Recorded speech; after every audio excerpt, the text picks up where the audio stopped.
नमस्कार केमती अच्छा समस्ते आशा करुँच भलरे थे मुझे ये बहुत भलरे अच्छी आज भी मुझे गोटे रेसीपी सेयार करी आपण सहित आ गए हेयर स्टाइल भी सेयार करी आशा करुँच आप बहुत भल लगे आज ना ये गरम बहुत हो तो फेस रू देखिए जापारे वीडियो भल लगे लाइक शेयर सब्सक्राइब करदे कमेंट देते कारण आपण कमेंट रू मत बहुत एनर्जी आस माने कमेंट देखिए मतलब बहुत खुशी लगे लाइक पचे कम जाओ कि कमेंट जमी न कम चलो तो वीडियो स्टार्ट करने चलो देखिए एक्चुअली मु वीडियो बंद कर दी तो आपको गोटे बढ़िया जिनसटे शुणा आउ थे वीडियो कली तो शुणी न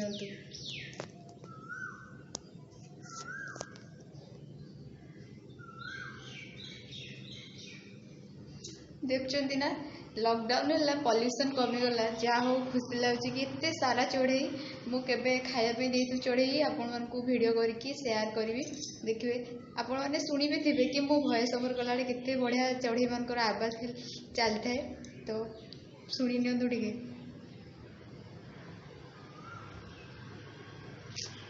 कुआड़े पलैला से हो चलतु आम खाया वीडियो बनवा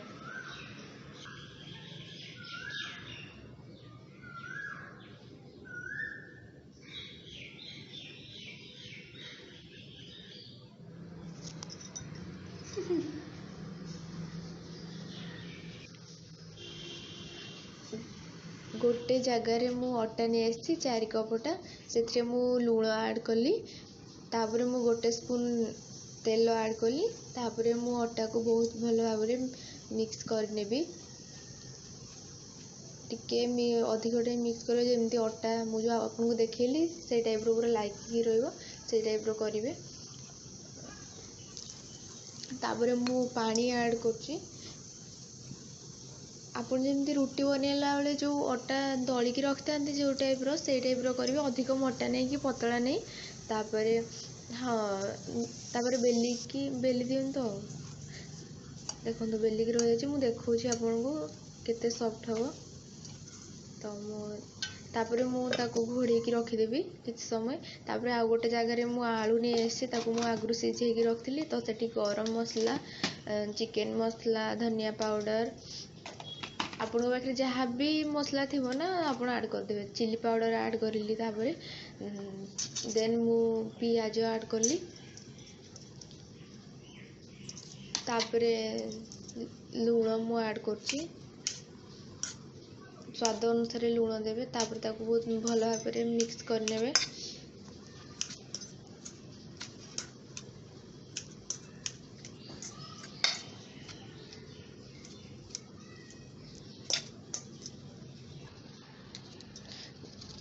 मिक्स कर सारा पर मुझे चाट मसला ऐड कली तापर ब्लैक सॉल्ट आपको जदि ये दुटा जिन भल लगे ताहले अप्लाई करेंगे नहले न अप्लाई कले भी चलो तापर मु देखु अटा नहीं आसी तो ता गोलाटा आप रुटी बनवा रुटी ठारू टिके छोट आनिबे पूरी ठारू टिके बड़ माने मीडियम साइज रो आनिबे तापर ताको एमती जस्ट टिके टिके ही बेलिबे बेसी पतला बेली देवेनी टिके बेलिबे तापर से मु जो बनई रखी पूर से गुड़ा मु ऐड कर भल भाव गोड़े नेबे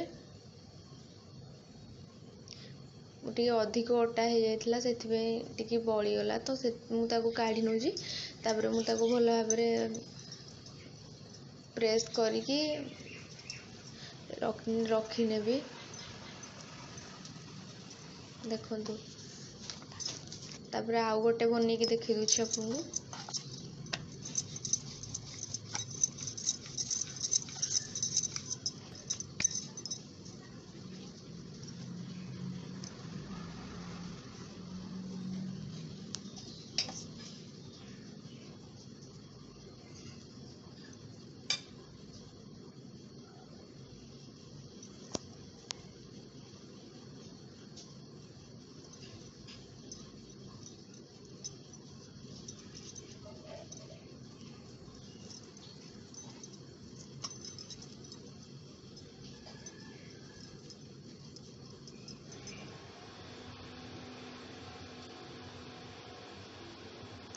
तापर मु कड़े को गरम करके रखी से मु तेल ऐड करछि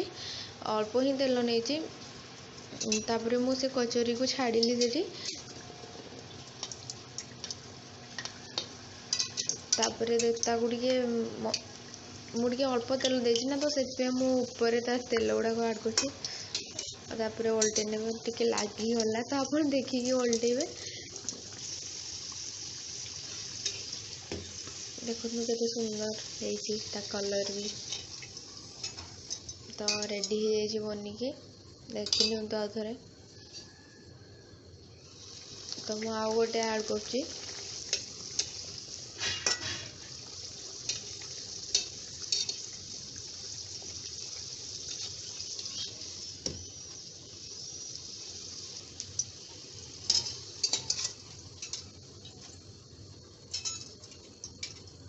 तो हमर बनिकी रेडी हो जाए कचोरी केमती लगिला कमेंट रे जणेबे हाँ या को आपण मोमो चटनी किंबा सॉस सहित खाई पारे आपको जदि मोमो चटनी रेसिपी दरकार मते कमेंट रे कहबे मु आपण सहित शेयर करी वीडियो रे थिला सेटा